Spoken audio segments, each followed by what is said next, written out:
y'all. So as promised, we are going to talk about what things you can do right now in order to get your body ready for natural pregnancy. Now, these things may take a few months in order for your body to get ready, but they can work for you. You can also see, and I encourage you to see a doctor. Don't self-diagnose. Go see a doctor, get your hormones checked out, get your ultrasounds, and know your numbers, know where you are so that you know where to go. But the things that you can do right now, I would kind of suggest 4, but the number 4 is kind of long. So the first thing that you can do is to get moving. Exercise. Exercise is probably one of the best things for women with PCOS. PCOS is often linked to women with a sedentary lifestyle and obesity. So you want to get moving. You want to do you can do HIIT, some high intensity interval training, HIIT training, or you can do yoga, gentle exercise. You can walk. Walking is probably one of the best exercises you can do for yourself. You can do it at any level. Get your heart rate up and get moving. Walking, running, cycling. If you like to swim, swimming, whatever you like to do, I would suggest do a combination of it. It's great if you can do HIIT and do yoga. Do something that is gentle and do something that's high intensity, or walking every day is great. But if you can do a combination of things, that's great for you. Number 2, so exercise is number 1. Number 2, that is great for women with PCOS, is intermittent fasting. So check into this to make sure that it is right for you. But intermittent fasting does a lot of things, but it basically you're confining yourself to a certain window, maybe 6 hours. For some people, it may be 8, or however many hours a day that you allow yourself to eat. Intermittent fasting also will allow your body to heal when you're not eating. So anytime your body's not eating, your body's trying to heal itself. But it's really good for women with PCOS because of the insulin resistance piece that goes along with PCOS. So polycystic ovarian syndrome also is linked to not necessarily the best diet or eating habits. So one of the things you really want to do is to go as much as you can to a Mediterranean diet. I know I've talked about this briefly before, but a Mediterranean diet is good proteins, high grains, good quality grains, whole grains, and a lot of leafy vegetables, olive oil. Check into it. But it's great. The main thing about a Mediterranean diet, which to me, Mediterranean diet is not a diet, it's a lifestyle. And it's one that I can subscribe to because the foods are good. I mean, like, you can still eat good whole foods.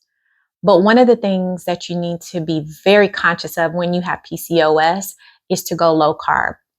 The carbs in that are inflammatory, and they're inflammatory. The sugar that goes along with that, it's very inflammatory for women with PCOS. It's inflammatory for women with that are going through fertility issues anyway. But it's good to help reduce inflammation, and it's going to actually, low carb is just better for you. It's going to help you lose some weight, and you want to go to a low carb diet. Mediterranean diet is my preference, and it's probably one of the best ways you can do it. And number 4, so this list is long. It's basically take supplements. So, and I say that you can do this today, but you'll have to go get your supplements in order to do that. But there's so many different supplements that can help women with PCOS, and probably one of the best ones is inositol. Inositol is going to improve your insulin sensitivity in fat cells, and then it helps with your ovulation rates. So number 1, you're going to take inositol and take it consistently. So the exercise, Mediterranean diet, and I'm not through with supplements. Exercise, Mediterranean diet. If you can, do your intermittent fasting and then inositol. But there's a lot of supplements that can help women with PCOS. So another one is B complex, which B complex is good for everything. Don't listen to me about for everything, but it is really good for you. And then another supplement is called NAC. Now, I'm not going to tell you what NAC, what it really is, but it's NAC, and maybe I'll put, it's N-acetylcysteine. That's what it is. I was about to say, maybe I'll put it on the screen so you can spell it and look it up. But that is something that you will definitely want to look into, because that's going to improve your insulin resistance, and it's going to reduce your glucose and your insulin resistance, improve period regularity and your egg quality. Fish oil is also good because it's going to reduce your inflammation. I take fish oil. I take most of these every day. I don't take inositol every day, but I do take inositol as well. Zinc is good for women with PCOS. Vitamin D3. Vitamin D3 is good for women in any journey of any part of their fertility journey. Cinnamon is good for women with PCOS because it's going to go after that insulin. If you're pre-diabetic, or it's going to go after that insulin resistance as well. Cinnamon is good for women that have pre-diabetes or diabetes, but you should also be changing your diet, which is low carb, to go along with that piece. Turmeric is excellent. You always want to do the turmeric with black pepper, or I think the scientific name for black pepper is bioperine. Don't quote me on that.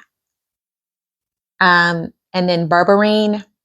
So doctors will prescribe women with PCOS metformin. It's the right thing, right? So another thing that statistically may be as effective as metformin is berberine. So check into it, do a little research on it, but that may be just as effective for women. But if you're on metformin, I wouldn't suggest both. And then, and let me tell you, it can decrease your testosterone, blood sugar, and insulin resistance, and decrease your cholesterol, and it does improve ovulation rate. So those are all the things that berberine does. And then ashwagandha. So ashwagandha helps reduce stress, and it's also great for inflammation, and it improves your insulin sensitivity, which is an issue with insulin resistance. So those are the 4 things, even though those supplements are a lot. You can choose which one of those supplements that you take. I would definitely recommend that you take inositol. But again, you need to speak with your doctor to see what works for you, what is good for you, and what they recommend. And don't take all of these. Do your research and pick which ones are best for you. I will also suggest there's a book written by Rebecca Fett that is called It Starts with the Egg. And the third version is probably the third version is the latest version that she has out. Read that book. It will have specific things that you can do today to start getting your numbers in line for PCOS. She's a microbiologist, so she has done all of this research, read all the studies, which I read. I read studies a lot, which is why my brain is full of all of these things. I read studies about things that don't affect me because I want to help other women, which is why I'm doing this channel. So again, do your own research, read, definitely pick up the book by Rebecca Fett. It Starts with the Egg, and know what is going to work for you. But these are the things that definitely you can try, choose which ones work for you, and get started. All right. Well, I'll talk to you soon. Bye.